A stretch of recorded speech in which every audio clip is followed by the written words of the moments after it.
What happens when you quit porn?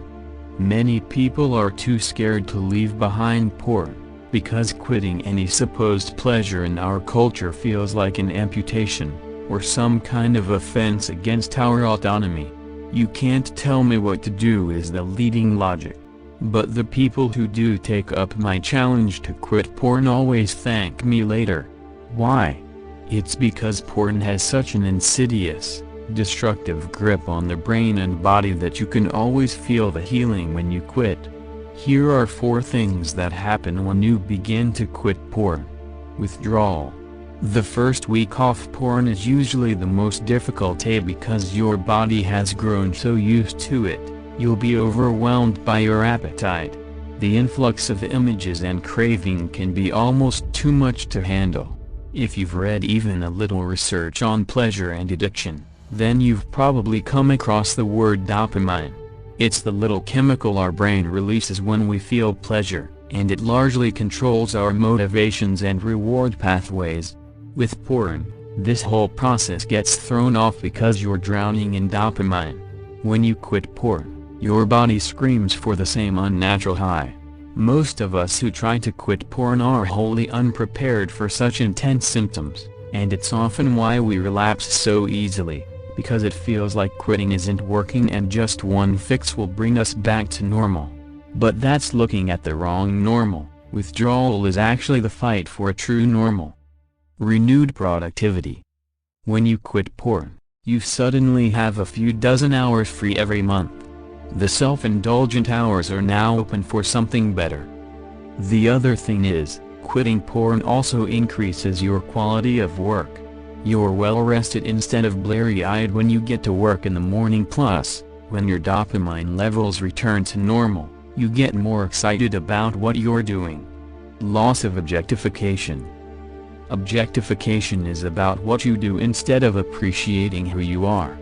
Porn turns sex into a dehumanized buffet instead of a sacred, communal gift bound by a promise. When we're bombarded with the cheap imitation of a good thing, we lose authentic connection. Maybe the best thing about quitting porn is that only weeks after, my brain slowly killed those dirty fantasy loops. You know what I mean? It's that visual playground of objectifying daydreams that makes you feel guilty and awkward at social gatherings all the time. Renewed connection and intimacy. In an instant access world, pornography allows a short-term hold on control where we can avoid rejection and the all-terrible number. It's an illusion, but I understand the urge for it. A constant yes is so seductive. The problem is, the world is full of messy, clumsy, uncertain intimacy with no guarantees and no promises of reciprocity.